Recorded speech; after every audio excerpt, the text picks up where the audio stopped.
Welcome back to A People's Guide to Publishing. I'm Joe Beal, the founder and CEO of Microcosm Publishing and Distribution. I'm also the author of A People's Guide to Publishing, which distills what I've learned from selling millions of books over the past 25 years. I'm Ellie Blue. I'm the editorial and marketing director here at Microcosm. We are an independent mid-list publisher based in Portland, Oregon. We have 14 employees, over 650 titles in print with 20 to 40 new books per year, and we distribute thousands of titles from other publishers.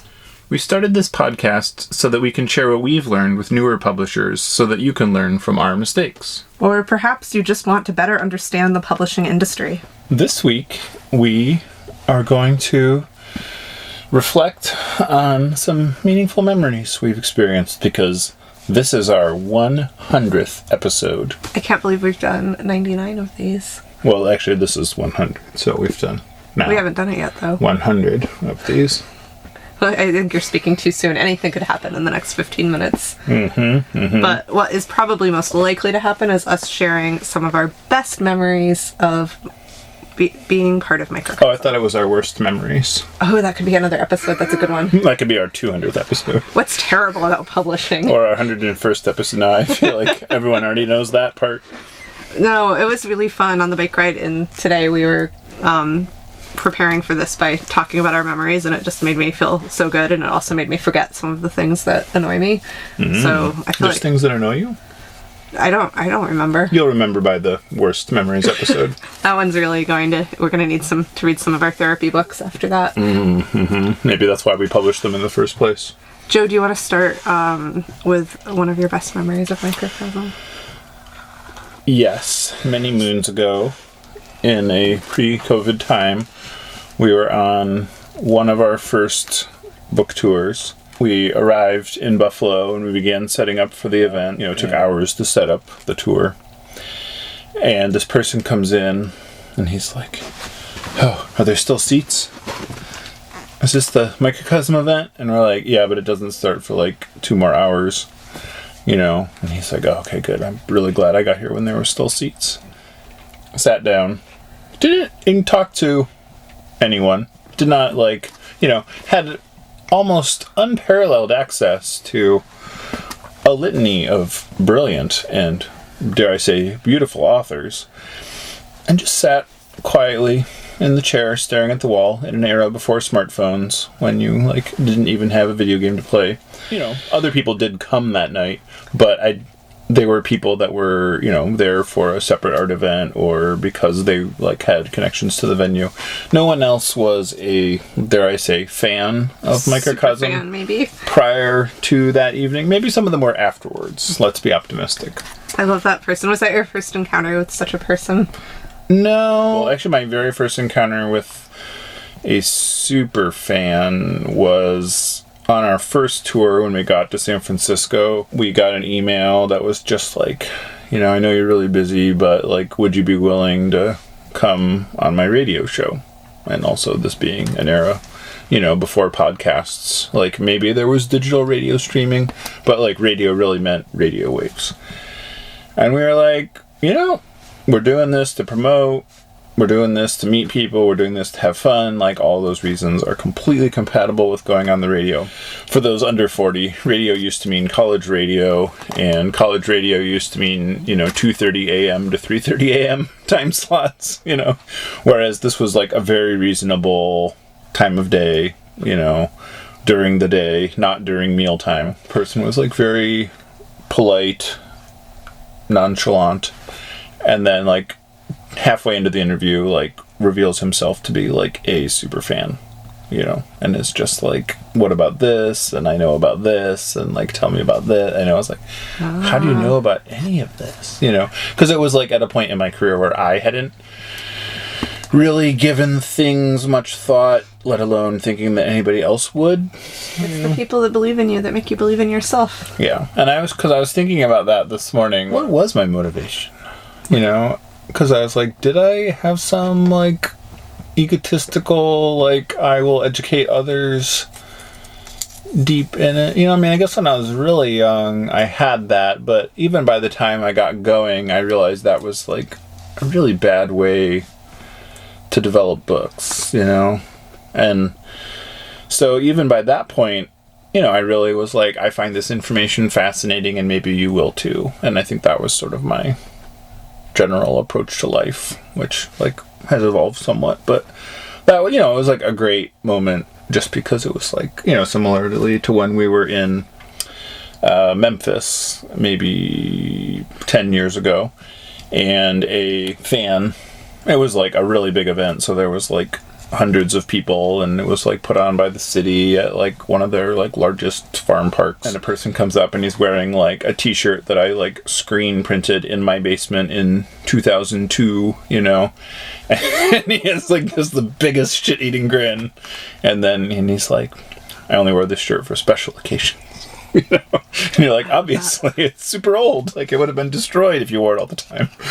It's funny thinking about this in 2020 because it is amazing to see like how many of like our best memories are from tour. It's 2021 now, Ellie. Oh, right. Well, we're recording this in 2020. Don't tell anyone.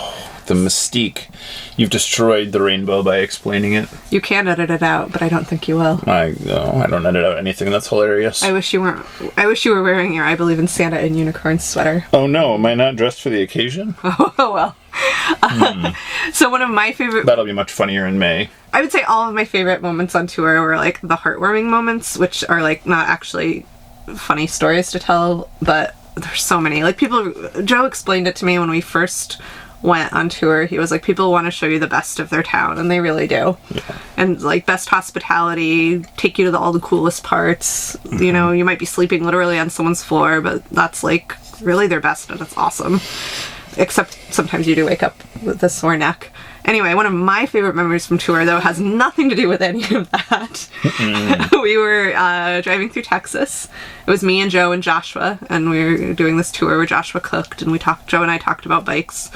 And so we had a car just like packed with merch, books and t-shirts. It was a rental car, and we parked that car by the river in Austin, and we went to like walk along the river and enjoy it, which we did. It was, not like... It costs money to go swimming in the river. It does? Yeah, that was why we didn't go swimming. Right, yeah, anyway. We were just, like, incredulous at the thought. Austin was pretty weird, but it was a nice walk. And then when we got back to the car, we opened it up and we got in, and we just smelled something horrible. And it was smoke. And we were like, we think that's coming from our car. So we, like, opened all the doors, and we, like, started to take things out. And we were like, where the heck... what is on fire? And when we opened the trunk, we found out that it was in the trunk where there was a fire.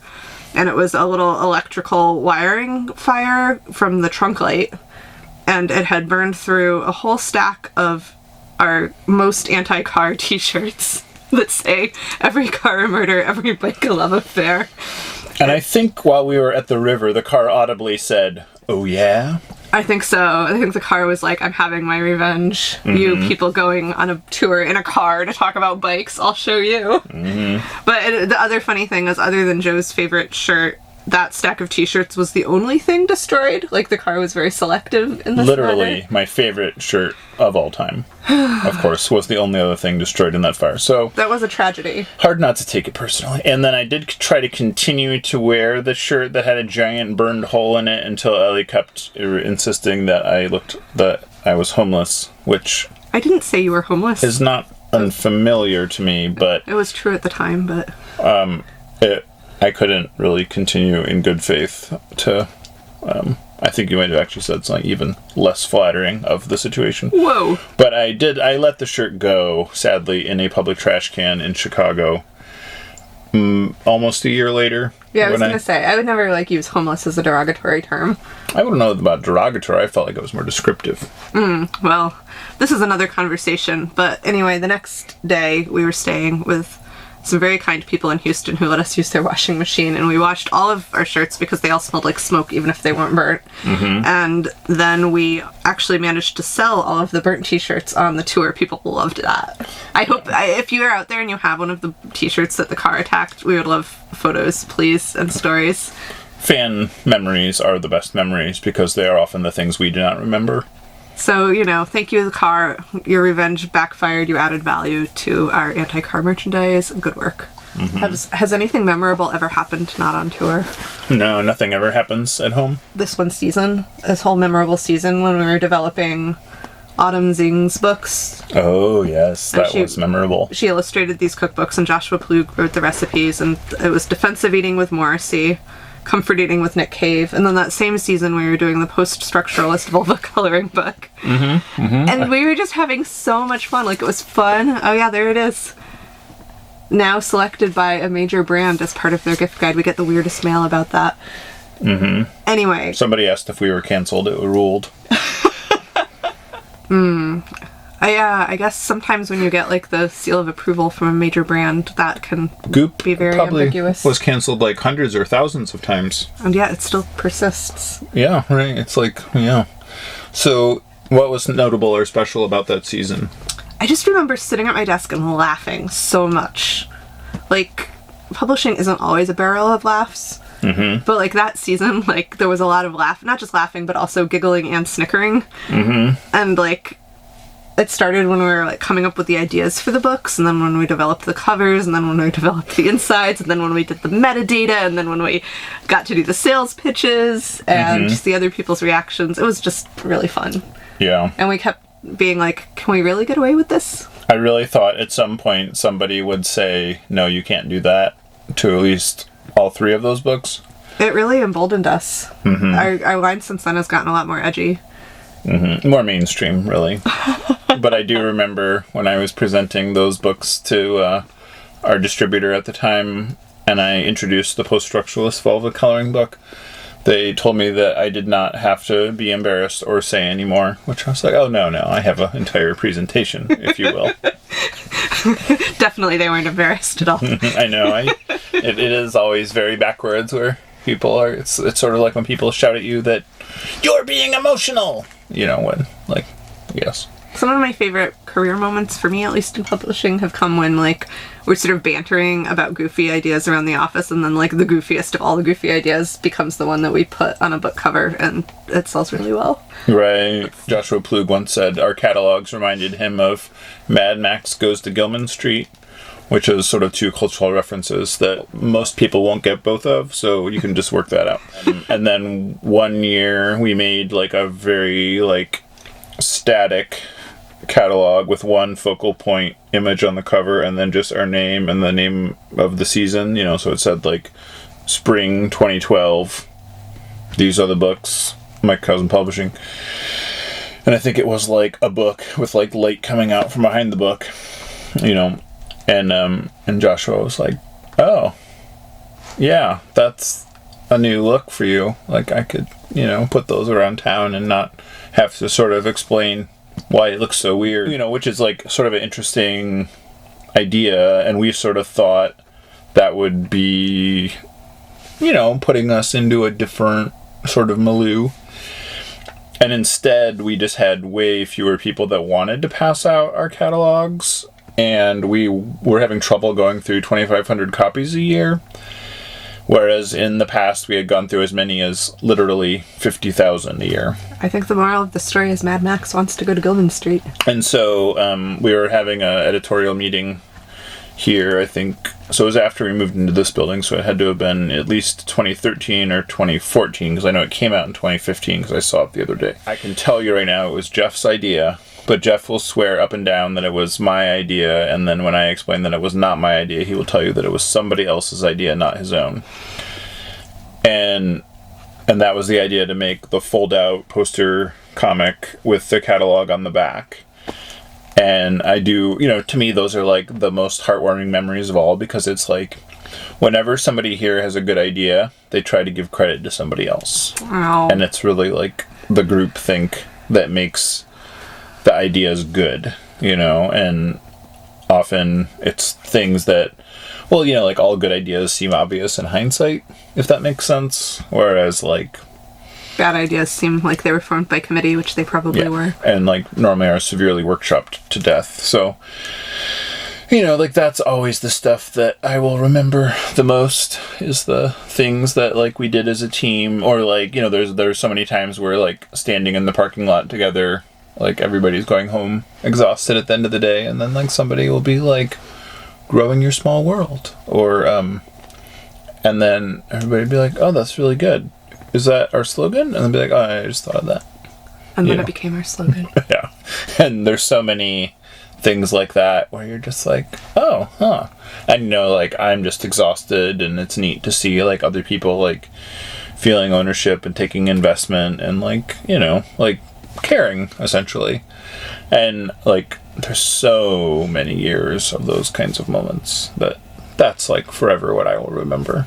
And, like, people not being selfish or competitive about it. It is really, like, it would be so easy to do a worst memories and worst moments and, like, to tell you stories of every time that somebody, like, behaved badly or was a jerk. But honestly, like, that is 5%, if that. Right, they're just the most entertaining stories. So. And, like, the stuff that sticks with you. But, like, yeah, I know. Like, all of the authors we work with are so amazing. Right. It's true. If you're watching this, authors, you're amazing. We love you. Stay amazing. Don't stay gold, as they say. And then, like, being at events and people coming up to the table and, like, watching people discover the books is, like, one of the greatest joys of my life. Is stay gold from the Wizard of Oz? I don't know. Where does it come from? Anyway, that doesn't Gold matter. is a little loaded in the Wizard of Oz. Oh, right. Maybe stay gold is a bad thing. It's more of, like, an economic statement, though. Right, whereas, like, in our culture, stay gold means, like, stay pure. Like your innocence you're a shining star. is your value, yeah. Yeah. But yeah, so, I don't know. It is, like, we've had our share of ups and downs. And, you know, I feel like there's a sort of an ethical but dangerous undertone sort of throughout where, like, things could collapse at any moment, you know. And that's, like, makes it for more memorable experiences, too. And it's true. A lot of our most memorable experiences, especially on tour, like, looking back at the time, were not fun. But looking back, were so fun. Right, yeah. Or, like, such good memories to have. Do you want to talk about when we broke up with the dinosaurs? Oh, yes, yeah. So this is years ago. We were renegotiating a contract with our distributor at the time.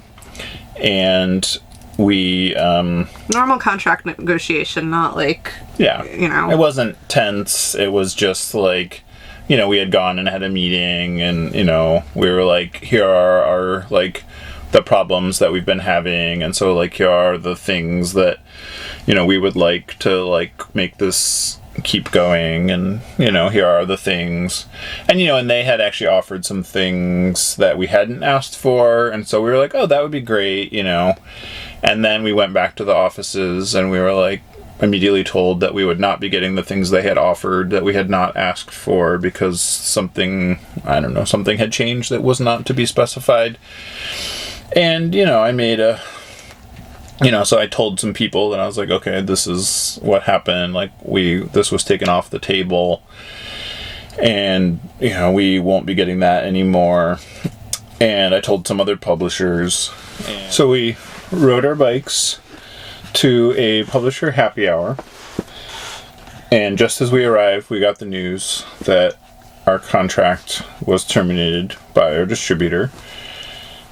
And they cited things that I had said to other publishers, but didn't acknowledge that that's where they got that information, such as the fact that we had other options. And, you know, we went to that happy hour, and I was just, like, downtrodden and dour, and I was like, because I, like, was fully aware of all the costs and consequences of either losing those sales or the amount of work to get our house in order to make that transition.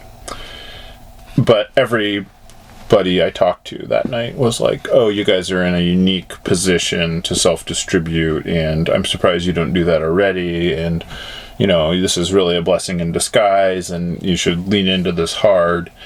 And we were like, oh. And, you know, and I think they were being honest and earnest, and, you know, that was certainly the perception, I believe, you know. And so I wrote back the next day, and I said, you know, and I contacted all the employees there, and I said, you know, thanks for our years together, and I really appreciate these various things about each of you, and, you know, thanks for all the hard work you did on behalf of our books. And I got a message back from the person who had terminated our contract to say... 2 weeks later, though, right? Yeah, probably, and, you know, and was just like, why are you contacting all these people? We're still in negotiations. We're like... And I was like, well, you did send it in writing that our contract was terminated, which is what is stated does terminate our contract. And I was told that this is merely a negotiation tactic. At which point I was like, oh, okay, if this is how you consider good faith negotiation, I suppose that nothing is off the table then. So we had a phone call, and we agreed to continue for another year. And at the end of that year, we decided that we would self-distribute. So we spent that year getting our house in order, hiring sales reps, many of which were referred to us at that happy hour, and getting, our software in order to do all the things it would need to do that it couldn't do before, getting our warehouse in order because it would have to, ship and receive returns at such a higher volume. And, essentially just bringing on... We didn't actually have to hire any more staff, I don't think, to do that yet, because we had warehouse staff and, we were doing so much in terms of other distribution already. And immediately our sales increased 68% over those first 3 months, and they stayed stable up 64% for the year, for that first year. So that was incredible, So that was like a very terrible moment followed by wonderful affirmation, and we were spurred on. I mean, would we even have made the decision to go independent if it weren't for that combination of factors? I think about that a lot, maybe more than I should. These things that mathematically or maybe I should say I know, are in our best interest and what we really should have been doing all along. And, and honestly, that's what I wanted to do before we went into those agreements. But, you don't necessarily have the impetus to do it because... sometimes life is about the path of least resistance, or you have these like crippling doubts, or just other factors that kind of get in your craw and make you think that you don't actually know what you actually know, And so now the proof is in the pudding, and and I'm like, I guess I have these people and their ideas about good faith negotiating to thank for our newfound success, because that's really what has allowed us to grow. And and now we're adding another warehouse. I guess we'll have to do a whole episode about that. I'm excited. And we're a happy memory in the making.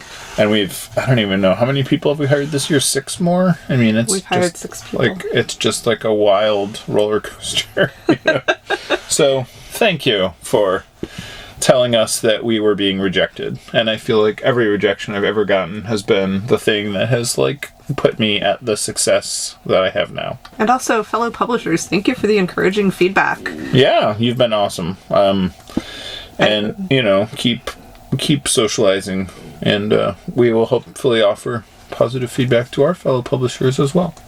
I have one more memory to share. It's a Christmas memory. Oh. So for a few years, our Christmas Day tradition was, for a few years we did inventory and we counted everything in our warehouse every year, which started out taking about 4 days and then ballooned to taking 2 weeks, and now we just can't do it anymore. We kind of do rolling counts.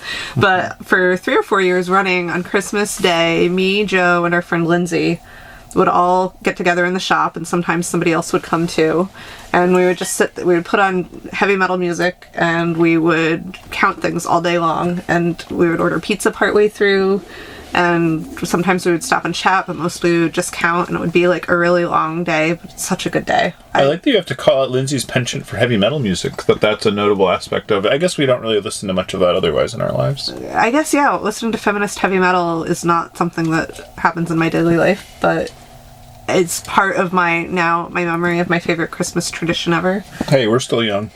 Lindsay has since moved out of town and has a lot of awesome things going on, but sadly we will be missing our tradition this year. Mm-hmm. Otherwise I'd be all in. Right, because it's kind of it's like building a barn together with your neighbors, Totally. Even if you're just counting books and, because it is sort of it's like an open invite Thanksgiving party, in a sense, where you're we're doing this thing, you want to do this thing with us? And sometimes people are like, what is wrong with you? and other times, they're like, oh, wow, can I come? That sounds great. If it's right for you, and if it's not right for you, you also know. Mm-hmm. And no need to judge us, But we know you will anyway. Hopefully positively. Whatever. Doesn't matter. Is there another way to judge us? I didn't even think of that. Anyway, if you ever want to come count things on a major holiday. Or another holiday, or a non-holiday, or, It's often the thing that I am asked to perform on command is, like, to tell stories of this nature, because, I guess stories in a way encapsulate, like, the heart and the history of the organization. And, it always feels very reductionist to be like this thing that happened 10, 5, 1, 20 years ago, whatever, is indicative in any way. But, it's like all those things like sort of build the tapestry of what makes us unique, that like we overcome a lot of various hurdles and hardship, and I feel like that, not only like hardens us and like makes us who we are, but like puts us on a path where we make decisions very differently from any other publisher, and I think that's like what is so cool about us, if you were to ask me that question, which you did not. I keep thinking of more awesome things, but I think we probably should wrap this up. One more awesomest. I was thinking about how we met because of Microcosm. Oh, that's a good one. Mm-hmm. We met several times because of Microcosm. Mm-hmm. I bought one of which you remember at events. I remember them. They just were differently notable to me at the time than they are now. Gotcha. Okay. I began as a Microcosm customer. Don't we all? I bought some stickers. I bought some t-shirts. And then our office spaces were next to each other for a while. We were like... And that's how we really connected. 4 doors apart. Yeah. It was a different time. Lots of good memories. That's like a lot of different memories that are all good. I know. I do. We were once in the basement of a former church converted into a community center. And I will forever remember when we outgrew that building... and we had to give our notice that we were moving out. The number one response that we got from the fellow tenants was like, "Oh, that's too bad. Now all the cute people won't come here anymore." Cause like that was our role, and that was like what they found notable or interesting about us. I loved that. That was pretty. If you're watching this, you're one of the cute people. We think you're adorable. And we'll see you next week. Thanks for joining us once again. Please send your questions to podcast@microcosmpublishing.com so we can answer them on future episodes. And please give us 5 stars on iTunes and everywhere else that podcasts are reviewed. You can find us on the internet at microcosm.pub. On Twitter at Microcosm. On Facebook at Microcosm Publishing. On Instagram at Microcosm_pub. And here in Portland, Oregon on North Williams Avenue. Thank you so much. Have a wonderful week.